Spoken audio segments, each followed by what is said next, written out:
Good morning and welcome to Morning Pulse, the pulse of Nigerian politics right here on Active Citizens. My name is Sharon Edemchuku and I'm not doing this alone. I'm joined in the studio as always by the beautiful Ifoma Oji and Mr. Daniel Sacramento. Good morning. How are we all doing this morning?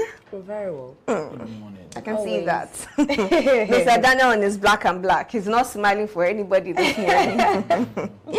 Also joining us via Zoom, we have our analyst in person of Mr. Oladimiji Oluwafemi. Good morning, sir. How are you doing? Good morning, sir. Good morning, everyone in the studio. Good morning. Good morning. Yes, sir. Thank God it's Friday. I'm there. About to happen. Ready. All right, we're going straight to the stories that we have for today. We're starting first with the African Democratic Congress, ADC, that is in total disarray. Now, what started as an internal disagreement has now escalated into a full-blown court showdown between Dumebi Kachukwu and Ralph Oke-Nwosu's successor, Mark Nwosu. With the court now ordering the Mark-led faction to show cause by September 15, this isn't just a party crisis, it's a political meltdown. The question isn't about who's right anymore, it's about whether ADC can even survive this war. Then, insecurity again. Inspector General of Police Kayode Egbetoku has publicly called on security agencies to cooperate in securing Nigeria's borders. Yes, again, smugglers, armed traffickers, illegal immigrants, all pouring through the cracks. Customs, immigration, police, military, all pointing fingers. But now the IG is tired of the silence and he is speaking out. Those are the two headlines that we are going to be discussing today, but we are going to start first of all with the political meltdown that is happening in the ADC opposition party. Now, I remember the first time we had a discussion about the ADC and the chairmanship situation happening with the competition ongoing, and now it has led to a court case. And we know this is what happened with PDP, the different and multiple court cases that led to where they are right now. And my first question is, now, what exactly do we think triggered the leadership crisis in ADC, seen as it is just a new opposition party? Starting with you, Mr. Oladimeji. Yeah, Sharon, if I got your question right, you're asking what could have triggered this the leadership crisis in ADC. Leadership crisis within the ADC. Okay, yeah. One thing I know is this. I know that all of this that we are witnessing is a part of political process in a democracy. There will always be disgruntled elements. There will always be those who will not go along with agreements. And it's a democracy. But let's really come to the ADC matter as well. When the ADC was going to flag off a few months ago as the coalition's platform, we learned that what's his name? Nwosu, who was the chairman before them of the party, of national chairman of the party, had meetings severally with the state chairman of the party, and they unanimously agreed to yield power, to yield leadership rather, of that party to the Senator David Mark National Working Committee, Foreign National Working Committee leadership that Alegbesola is the second. Now, from the moment of the flag off, Kachukwu, who was the presidential candidate at that time, started this issue. But what we cannot tell is the sincerity behind that intention. If it's actually out for justice, I don't know if there is any justice to be sought after. Yeah. Or is playing to a script by written by unseen hands. Because this is what we are in our political space these days. Okay. People in other parties playing mode for some politicians in the political party in power. So besides this, as I wrap up this, my response rather, look, ADC is not in much trouble as it's being painted. All right, I'm just seeing that. What I'm just seeing, or what we are seeing, is what characterizes the Nigeria political space. All right, thank you, Mr. Oladimiji. We've gotten a brief understanding of what could possibly have triggered this crisis within the ADC, but you're saying that it's it's normal and not something out of the ordinary. Now, coming to you, Mr. Daniel. Okay. If I can add something. All right, quickly. Well, I feel like the Mark-led, leaders, that they were kind of other parties in that ADC were feeling that they didn't follow the procedures of, electing leaders who will represent them. You understand? I mean, according to the constitution of the party. So most of them have gone to, because of that, they reported to, the court that, I mean, these people didn't go according to the law, and I guess that should actually be the problem. That's what I read according to the news, that is the problem. All right, so they're having internal disagreements. Yes. Now, I mean, my question again is, with the 2027 elections coming up, how did they get to this point? Because Mr. Oladimiji is saying now that that is not even a major, it's not something out of the ordinary, and it's normal and expected with an opposition party or any political party. But now I'm asking, what's at stake now for the ADC in this court battle? Okay, what is happening in the ADC is just one of those things that we normally see. It's political, like Mr. Oladimiji said.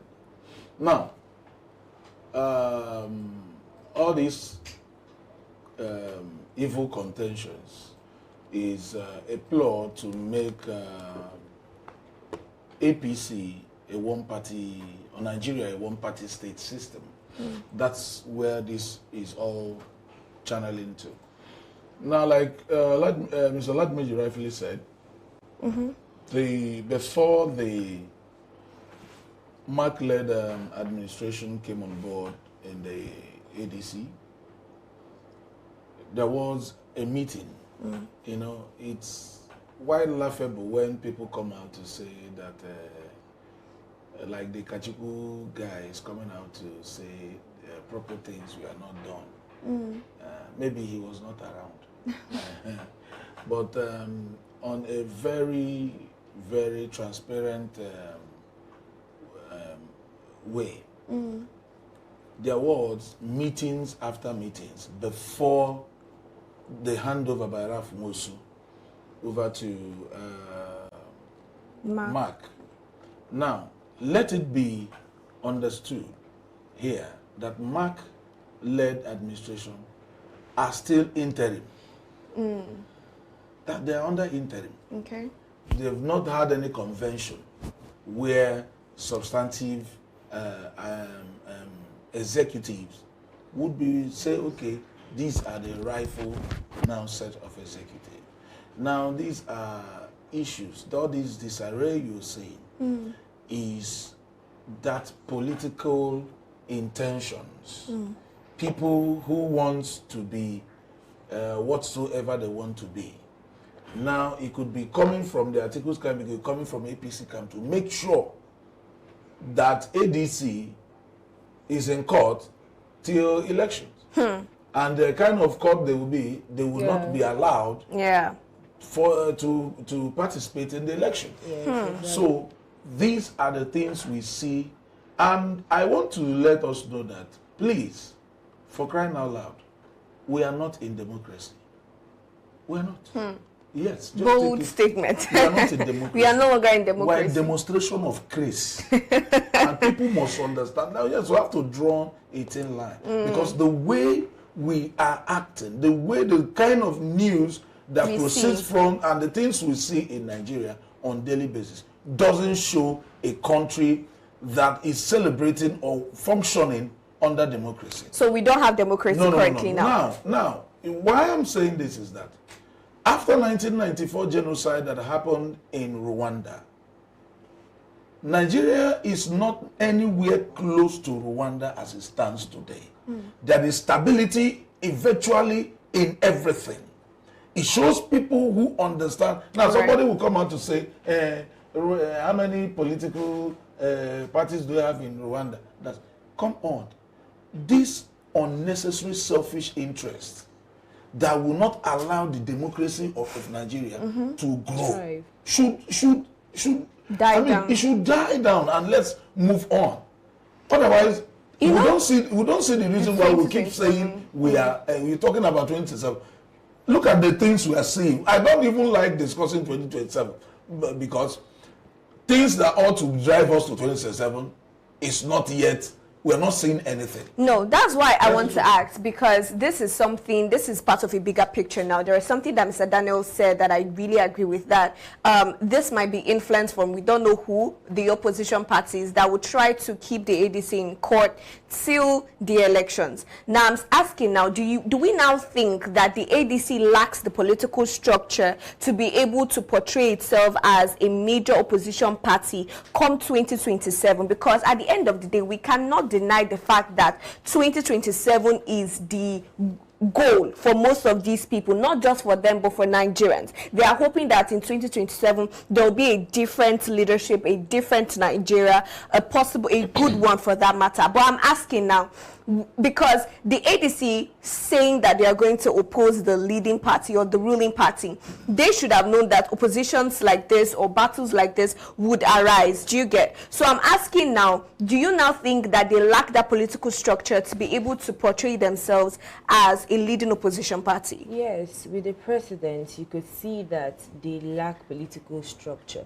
I mean, in a situation whereby, they can't even, handle their family issues. These are things they are supposed to, handle within themselves in the party. Yeah. And it has to escalate to, courts. It's possible that, other, parties are playing a role here, maybe trying to make them stay in court while they are supposed to be building support against 2027. Is very much possible. But at the same time, I feel like if they are united, these are minor cases that they are supposed to tackle, together. So yes, they are disorganized internally, and if they don't tackle this as quickly as possible, it can actually, to affect them, on the deeply, long run. yes, for before 2027 or even headed towards All right. 2027. Now, Mr. Daniel also says something that the MAC-led leadership is interim. They are yet to have their national convention to execute the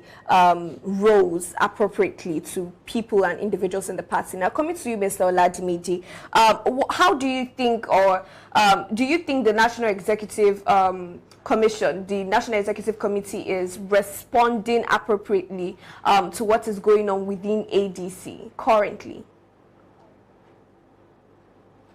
Thank you. I think they are doing what is necessary. And one of those things that they are doing right now is to get recognized by the umpire, the Independent National Electoral Committee. And yesterday they were recognized. The Senator David Mark-led National Working Committee has been recognized. And executive also, along with things. So as it stands now, there is no other leadership that the INEC will respond to outside the leadership of David Mark. I rightly said, Comrade Sacramento said, they've been sitting and they've been holding meetings for over 10 months before the flag off. Where was Kashuku? And all of us who are going to. So that is why I continue to want to be cautious with the intention behind this, their litigation against, for leadership. Yeah. Atiku was a presidential candidate. He wasn't part of the executive. So what is his agenda? What is he fighting? Now, all right. So are we seeing a repetition of what is happening in the PDP, especially with Wike and the opposition and clashes having within the PDP happening in the ADC now with the Kachiku issue and chairmanship? It is not in PDP. You fail to realize that Labour Party too is in the same problem. Yeah. It's Labour Party, PDP is gone. Okay, we are not talking about PDP. Okay, I need to catch up. Wow. It's gone. It's over the bar. Let me tell you. The truth about what we are seeing is that we don't have genuine people with a genuine mindset for Nigeria to survive. I can bet this, I can tell you this for free. And that is why in an election period or election time that is proceeding, you begin to see inconsequential elements coming on board to destabilize the nation. Now they think they will be at the forefront forever. That's one thing they don't know. Yeah. There are a time to be born, there's a time to vote. Yes. That is the truth. Now, our Nigerian people we don't learn from other people's mistakes. We always want to be there. They say you talk, you die. You don't talk, you die. Let's talk and die. Now, what you are saying here is a replica of how Labour Party that was genuinely formed by Abure, all of a sudden, one Apapa came on board from nowhere. And they started destabilizing the structure. Now, when they were able to take Apapa out from the what are we referring? No, Apapa is the name of the man, the Yoruba man that came on board. Then when they took him off through legal means, now Abure was now infiltrated. Because all these men have no integrity. Once you show money, money. Yeah. They will now start dragging money. What is even remaining is for them to go to club and be doing Doriman. Because these men, this crop of men we have now, they have no integrity. And I am saying it. I'm not afraid to say it.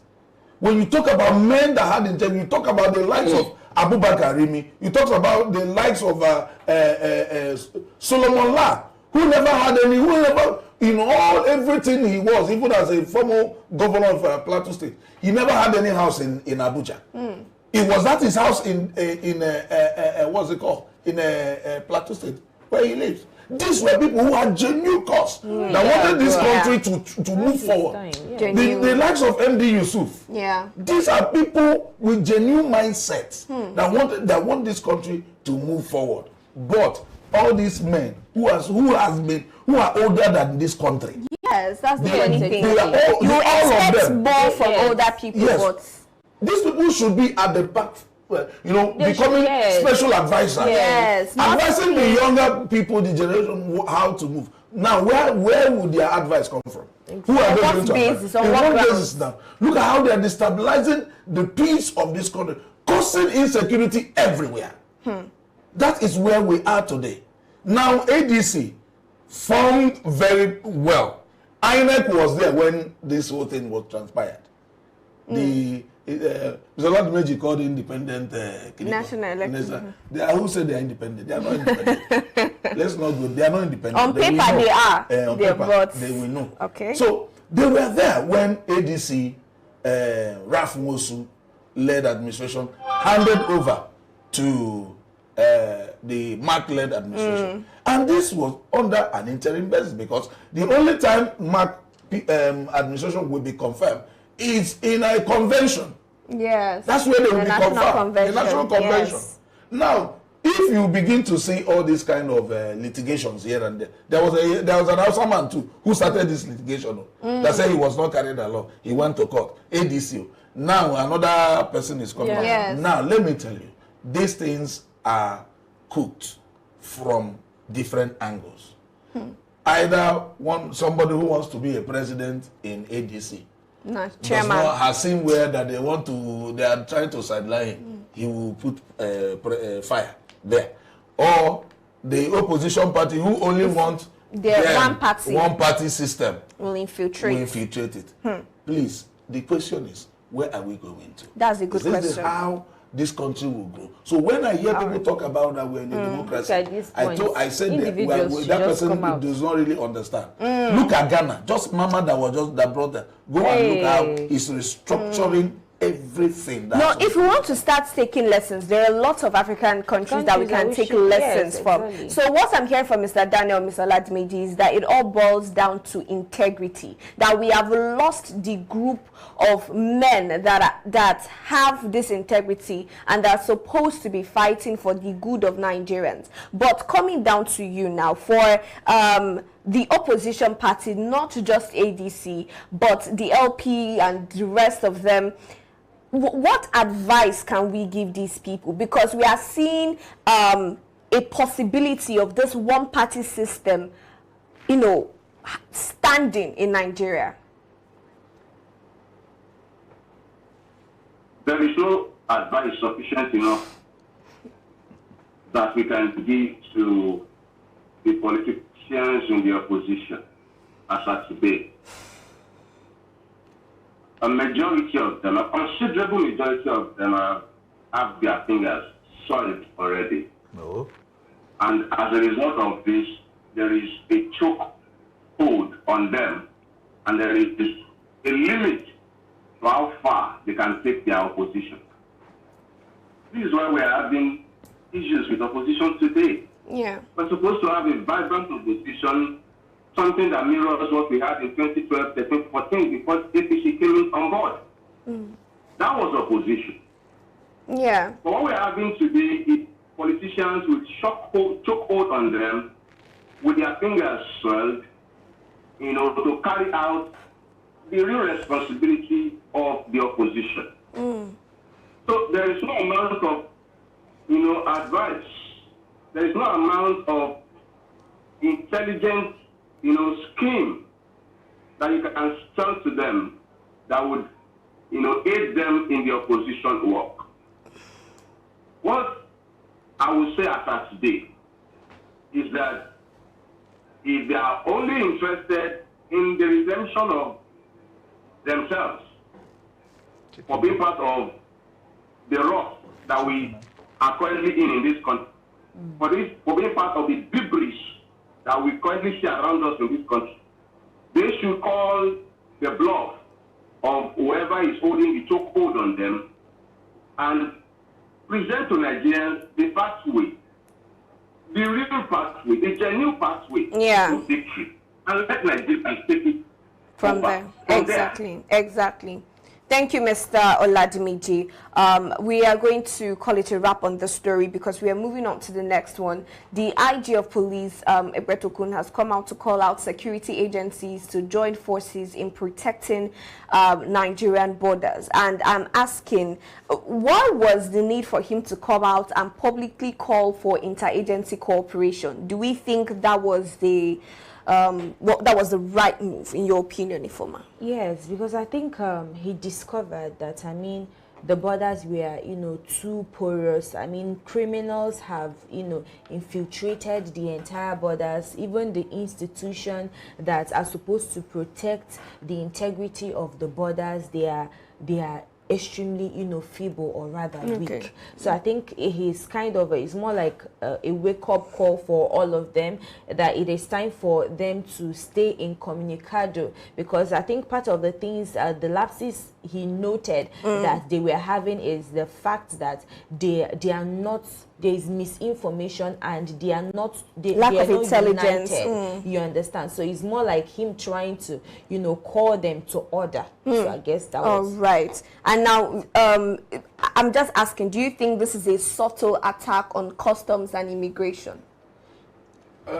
Custom and immigration and all the security agencies in Nigeria, they are just living a life of their own. And that is why every now and then you will see either army and police is fighting on the street, shooting themselves, or police and custom will fight. you know, because there is no foster relationship, cordial one. Yes. Among them. Exactly. Now, what, you know, calling them to fortify is not the issue. We've had these people in the borders long ago.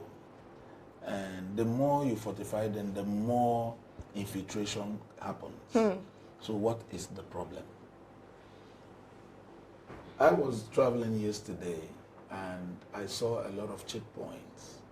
Let me not open up where I was going to. And Egbe boys were freely collecting money without any fear of molestation. Now, when you underpay a security man who leaves his family, his children, his wife, to come and stand and knows that his life is at risk.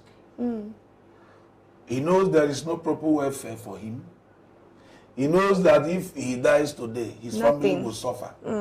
So it's better he's on the road there and collect whatsoever the people that will invade the country and, you know, collect it and make a good living for himself and his family rather than dying for this nation without any benefits. You understand the point? Yeah, I understand. Now, it is not sitting in Abuja calling for every Wednesday they do security meetings with the president. They sit down to discuss. Now, all the discussions they have, we've never seen the effect. Even on, don't even go to border, even in our day-to-day activities. Now, what it tells you is that there is a gap between the citizens and the security agencies. That is why it is very few that comes on board to bring informations to the security. Now, the security agencies don't have good rapport because the security agency should be structured in a way that when the DMI brings an intel through the NSA, there should be a force, JTF, that would go to effect. Now you call for security, you hear some of them saying, we don't get money for fuel to come. There is no fuel in our vehicle. Our vehicles are faulty. Real. And it's always happened with the police people. Yeah. Now, the question I want to ask, I have gone to where Air Force have their mechanical village. Okay. I've gone to where military people have their mechanical village. I've not seen police mechanical village. So they are always on this attitude that you must always give them new vehicles. Yeah. Now, this boils down to what security, I said something here when a governor left his office to come down to check if what he asked the Commissioner for Education to do, if he has really done it. He doesn't take anything from the Minister of Interior, NSA, and so on, to go for an inspection round our borders themselves, not people coming to tell them. No representatives. No. Let them go down themselves to the borders. Even the IG too can. That's what it should be included. Go down to the borders. Find out what the security men that are there are lacking. Not what the boss are coming to tell you. Go there. Take visibility studies of those borders. What makes it porous? How can we bridge that gap so that people don't infiltrate? They won't do it. Do you know why they won't do it? Why? There are businesses, heavy businesses, going on in Nigerian borders than businesses going on in our big markets. Yes. Because you keep asking yourself, where are all these people getting ammunition from? Do the ammunition land in the airport? No. It comes in through the sea and through the borders. That's dangerous. So these are the issues we have on ground. So not every time these people like creating headlines for us. So that we can come here and just waste. And just waste, you finish, it will end there. Let's see things they are doing. All right. And that is it. All right. Now, Mr. Oladimeji, Mr. Daniel just pointed the fact that there are a lot of things going on within our borders and lots of businesses going on within those borders. And I'm asking, explain to us how serious is the situation at our borders practically. What do Nigerians stand to lose as it is now if this current border situation continues?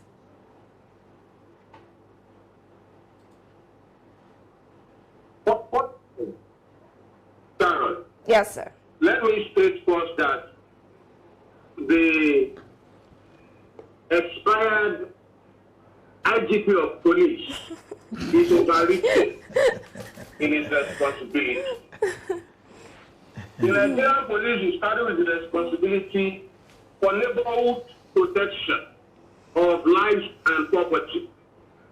First of all, that's their primary responsibility. Now, the Nigerian police force extensively have failed in this service, and alternatively, they have resulted in demonizing Nigerians. Now, to come to our border issues, Yeah. look, guys, it is no means that our border is one of the most porous borders in the world. Our borders are not manned properly. And one of the reasons, one of the factors responsible for this is the one that Comrade Daniel just highlighted. When you underpay security personnel, Yes. you have compromised your security architecture. So whatever we are arguing in this country, let us understand that the baseline of all of this compromise in our security outfit is poor maintenance and welfare of personnel. But they are spending 22 million. So when we talk about the borders, when we talk about our borders, look at the custom officers. We've battled so many soldiers from that sector. How, they seize vehicles, how they deal with, those who come to clear their properties. Yes. Their franchise. That is what they are preoccupied with. On Comrade Sakamato's journey yesterday, they were there. If you are traveling from Lagos to, I think it's Zamfara now, you will meet not less than 200 roadblocks of police. Yeah. They are not there for security. They are there for their pockets. They are collecting their pension and gratuity. Says they are collecting their pension and gratuity. That is the case. And it is That's the truth. With the custom, it is the same thing in the army. The only difference with the army, with the army here, is with the military now, is that it is obey the last order. So they are, conscripted to obey order. Yeah. That is why only the top echelon are allowed in the level of corruption. They cannot stay on the road just anyhow. Yes, Mr. But They are collecting money now on the road. they can take. I have witnessed custom officer leaving the border and going to people's shops to take them down. Yes. To remove rights. Yes, I've seen that too. it's quite amusing. Leave the border. The custom with the right to break down people's shops at this shop at the border. No. So this issue, Sharon. Yes, sir. It's the baseline of personnel poor welfare, corruption. All right. Thank you, Mr. Oladimeji. We really appreciate your contribution. But to Ifoma now, just to wrap up, now, do you think that the presidency or maybe even the National Assembly should declare a security emergency at our borders? Well, if I have to say anything as regards this, the ones that they've declared, what happened? But if it should be declared, I guess maybe it could put, matters to rest, because, this smuggling and criminal activities that happens within the border it happens on a daily basis. Yeah. You understand? And not just that, you could see that even the IG of police have come out to say that there's a lot of loopholes, and it makes it possible for, you know, these criminal activities or for all this banditry to infiltrate the system, because there's a loophole. So they must find a way to, you know, come into the country. And not just that, you know, the election is fast approaching. This ammunitions, all this smuggling, it will actually play a role during election. It will bring forth, you know, violence. So if a state of emergency should be declared, maybe they should, you know, it should be declared, because I mean, that is if they should provide, you know, proper funding for these police, these operatives, all these agencies, and if there is proper funding, if there are I mean, more manpower into this thing, it could work. But like I said before, the people, the emergency that has been declared before, what is the follow through? Let me help you. All right. Let me help you so that I will wrap up. Nobody will declare the emergency. It's not, if it can, in fact, if there's any English like it fitting to happen, in fact, it can't happen. Let me tell you. Why, sir? These people in the House of Assembly, National House of National Assembly, sorry, all of them, majority of them are into smuggling of vehicles. Okay, of vehicles. Yes. Okay. And products. Oh, products. Products, vehicles, and all of them, and the people that have the franchise to bring in ammunition. Franchise. And to bring in bandits from different. So they are hiding in the National Assembly. Majority of them are there now. They are there. Okay. There is even one that I mentioned that is perambulating himself now. As but we'll not mention. No, we'll not mention. He knows himself. People know him. Mr. Daniel. Let me tell you the truth. Okay. The truth is this. Until there is a genuine regional talks, nothing will happen. Regional, genuine. Okay. And backed with action, nothing will happen. All right. And that is the truth. Okay. So the federal government knows how to stop border issues. If they say they want to stop it today, give them 3 days. You will not hear any issue again on the border. On the border. Yes, because they know how to stop it. All they right. have the antidote of everything. But the willingness to do it is where the problem is. Because there is the system is already infiltrated with people who are using that borders to do illegal business. All right. Thank you, Mr. Daniel. Thank you, Mr. Oladimiji Oluwafemi, for joining us today as usual, and the beautiful Ifoma Oji. Thank you so much.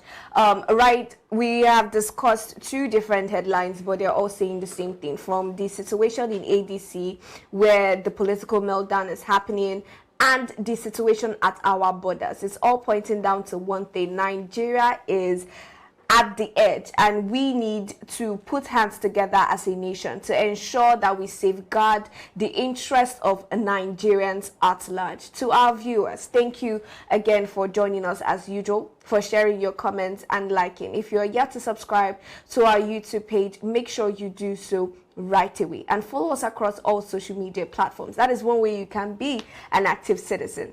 And find me on my personal page at Sharon Nmchuku. And you, Ifoma? You can find me on Facebook at Oji Sophia and on Instagram at Misolex. Mr. Oladimeji? Yeah, regular on X. My boss Oladimeji. All right, and Mr. Daniel will always be in the studio. Till we see you this afternoon for As E Day Hot, do have a good morning.